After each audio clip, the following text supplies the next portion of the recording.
to be in the Fringe Festival. Can you tell me a bit about your show? Okay. It's called He's Looking at Me, which isn't a play on the MX articles. He's looking at you. I realised that after I'd done it all that people might think that. It's actually it's a play on the Casablanca quote by Humphrey Bogart called He's Looking at You, Kid. Mm-hmm. So I've called it that because it's basically about Humphrey Bogart, but more about me. So I've just changed it a little bit. Okay. Yeah. During the Melbourne International Comedy Festival, you staged 2 shows. I did. What was that like? It was a mistake. I think it was Shane Hunter, who's a Brisbane comedian, just goes, why don't you do a clean show and just a normal show, not necessarily a dirty one. Just a show where I don't limit myself. More people, like more kids came to the clean show, and it wasn't necessarily for kids. It was just for adults that don't like swearing. Okay. So it was a mistake in that regard. Is it hard to like hold back in a clean show? Do you find it like that's the natural thing? I said, am I allowed to swear here on here? Yeah. I said fuck. Well, if you're not, we'll just cut it out. Alright, so we'll beep it. Yeah. Yeah. Fuck. There we go. There's a tune for you. I said I was just ad-libbing in a clean show because sometimes if you get on a roll or someone calls something out and you go down a different direction, you just ad-lib. And when you ad-lib, you're trying to make it as comfortable as possible when you're also trying to think. So swearing gives you an extra half a second to think. And then I think I was ad-libbing on like an Australian accent, how we're known for like changing words around. It's just like, I imagine like if they just one day they just went, fucking blimey, and then I just went, holy shit, I swore, and then I swore again. But thankfully the audience there, that was the only time that the director of the Clean Comedy Show was in. Oh, okay. But he saw that everyone kind of enjoyed that because it was all adults that night, thankfully. Right. So the whole audience kind of like laughed at the fact that I've made a mistake, and then genuinely tried to help me going like, it's okay, move on, we love you. And it was like, great. I mean, both were successful. They were successful shows. It was very tiring. I by the end of the show, the clean show was great. Everyone really enjoyed it. And the other show was somewhat less successful in numbers, but definitely a lot of fun. I think that's something, if I was going to do again, I'd need a lot of help. Because it was just me, I was producing everything as well. I'd love to get a producer because I'm very disorganised in terms of the actual advertising of the show. I'm not that experienced at it, but Jonathan Schuster, he's definitely helping me with the material. He just more asks questions as to, like, I'd go, I'm going to do this bit here, and then he's just like, why? And I was like, well, it kind of like means that. He goes, that doesn't really connect with the other thing, and then it's so his directing is very like kind of involved in terms of like he kind of makes me figure it out. Like he's got it figured out and he just asks the right questions to get me there. So it's not like he's overbearing or anything like that. So it's really good. Are there elements of your festival show in this Fringe show, or is it like a blank slate? Blank slate. Yep. So I did 2 hours of material during the festival this year, and it's all gone. Yeah, none of it is gonna be in the Fringe.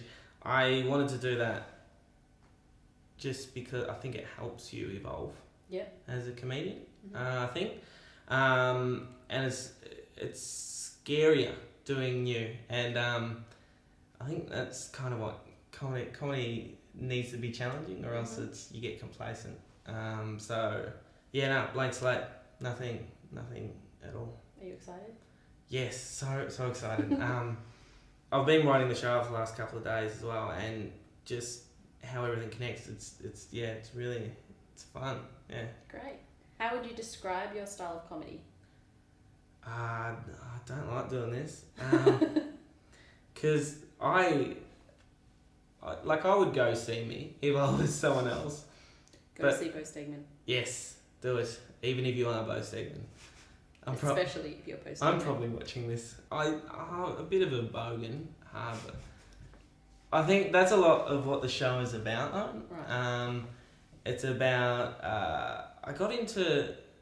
Like, somewhere down the line, I got into classical movies. Mm-hmm.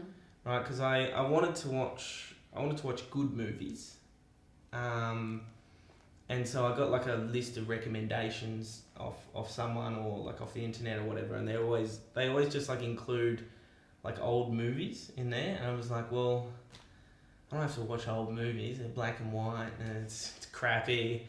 But I thought my expert opinion on movies is irrelevant unless I include all movies. I can't just eliminate one because it's in black and white. Yeah. Because then Raging Bull and Clerks and things like that.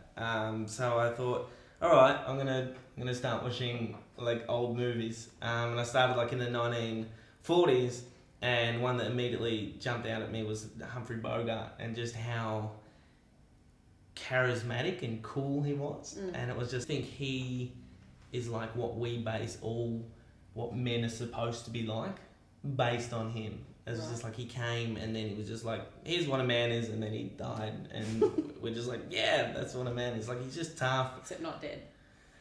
Yeah, well, mortal as well, I guess. Yeah. We're all mortal. Yeah, he died because he smoked and drank a lot, so it's even a cool way to die. Yeah. Right? Real men smoke and drink. Yes. So that's obviously just on the outset. That's a front of what he is, and I just tell a couple of stories about how I try to emulate him, and I try and be like this the male archetype, and I take things that he does, and then they don't work out because I'm completely missing the point of what he's about. So I would say it's about exploring who I am as a man, or what it means to be a man, and I guess that's a lot of what my comedy is. It's just from the country.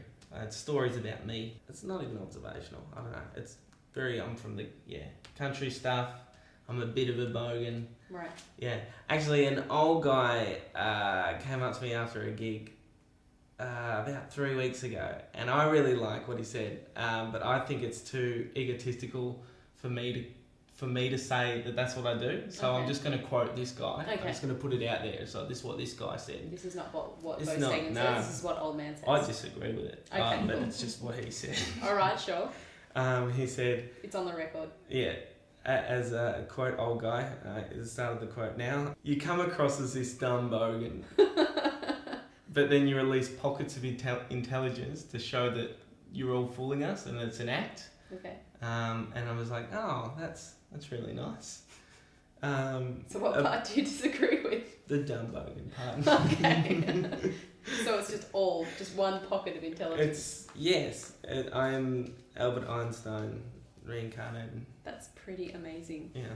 Is it different from the style of comedy that you like to watch, or do you like to watch similar stuff? I like to watch a range of stuff. Sometimes I like watching comedy and going, I can't do that ever, and it's great. And I like appreciating that. I think it's really important to separate what you watch from what you do, because I think I love Stuart Lee. Stuart Lee's a UK comedian. He's amazing. I don't think I have the intelligence. I just have the intelligence to get what he's saying, and I'm sure there's stuff that goes over my head. But to recreate what he does, I wouldn't be able to do it. So I think it's very important. It's something I've consciously kind of, I'd watch Stuart Lee, and then like in a writing session or like doing stand up, and I ad lib something. It would be in the style of Stuart Lee, and I constantly have to be like, no, that's not what you do. So I watch a lot of Bill Burr and Louis C.K., and I like what they do, and one day I would like to do something like that, where they're just honest, and they talk about themselves and their life, and they're not afraid to just reveal the dark stuff, and I like that. Like, everyone just goes, he's just another, like clearly he's a fan of Bill Hicks. He's just a Bill Hicks guy. I don't want to be prototyped into a comedian. So yeah, I try and be different. That's good. Yeah. Would you like to cuddle? Why? It's one of my questions. That is one. I'm fine with it. I'd love to, but I was late here and I did pick up a bit of a jog. Okay. And I sweat a lot. So no. You need to ask yourself that. That's one of my questions. It's a yes from me. You don't smell too bad. Oh, thank you. What inspires you to write comedy? I listen to myself. And I'm hilarious. It's fun on stage, and I was talking about this with Jonathan Schuster the other day. There's a moment when you're on stage where you're just like, you're doing really well, and then suddenly you start going off in tangents. It doesn't matter what you say, like the audience are on board. They like your character, they like who you are. And so I like kind of like getting in that zone and listening back to comedy and listening back to my good sets and trying to kickstart the zone. Like it's just, you listen to it and then you just take the headphones off and pretend you're in the zone again. And that's kind of how I write. I don't even write a lot of stuff down. I just like, once I think of something funny that I like, I just repeat it over and over in my head and then try and add stuff each time. Okay. I think that comedy is about like building this character and this person on stage. So I definitely when I do write, I kind of like I go, well, does this fit this guy? And that's something I've really found challenging and enjoyed the challenge of writing this show. He's looking at me because off stage I have a lot of feelings of love and anger and hate, and like I just have the full spectrum of human emotion, but on stage I've never introduced that level of depth to my on-stage persona before. Okay. So I'm writing a character on stage and now I'm introducing emotions to him, and I've still got to keep that kind of character honest and make the character make sense on stage as well. So I think there's a lot of comedy where it's great comedy, but my favourite style of comedy is just like, it's when you get the whole range of the person on stage. And actually Louis C.K. and Bill Burr do that perfectly. Bill Burr always talks about how angry he is, and it's just like, yes, people connect to that. That's real. I think I'm more angry. I think most people are more angry than happy. I think that's true. Maybe it's me. I was on the train just tonight and I saw a newspaper, The Australian, and I was like, yes, because it's like the best when you find a newspaper that you have to pay for free on the train. Like if it's an MX, I wouldn't have looked twice at it. I was like, The Australian, and I don't even care. They're mostly politics, so I'm just like, yes, people bought this. I was just about to open up, and it's like massive. Just about to open up, and then out of nowhere, like one person sits there, one person sits there, and one person sits there, and the whole train is free, right? And they all just sit there, and then suddenly I can't even open the newspapers. I'm just like, this is... And then I was miserable for the entire train trip. And that's 25 minutes that I could have just enjoyed. I could have talked to them, but I was angry. So I think introducing that on stage is something I look forward to. I've forgotten the question, but it doesn't really matter, does it? It was what inspires you to write comedy. Yeah, anger and hate. Anger and hate. Yeah, and it's the devil. Good inspiration for comedy. Yes. Comedy. Do you eventually want to do comedy as a full-time job? Yes, I do. That's a simple one. It's a bit of a closed question. I've had 12 jobs, and I've gotten fired from all 12 of them. Wow. I was in KFC for 4 years. Okay. And then I got fired from that because I just stopped showing up, or like kept calling in sick. And then the next one, I was in a telecommunications company for a year, and then I never kept a job for more than 4 months from there. So the next 10 months, 10 jobs in the next 4 years were all like 4 months maximum. So I never really got comfortable. I met a lot of people. It's just the weirdest thing when you're like, you get introduced to all your co-workers and your friends, and then once you get fired, you kind of lose those friends as well. Once you do comedy, you're like, wow, I don't have to listen to the man. I don't have to do a 9 to 5, and then it's like you can't get it out of your head. You're just like, yep, I'm gonna do that full time. I'm nearly there. I'm there, but I'd be very broke. Like I'd be there, but I'd be eating rice and bread. I'm growing a beard for a advertisement. Very nice. This is day 3. Day 3. Yeah. Mine's day 5. Oh, lovely.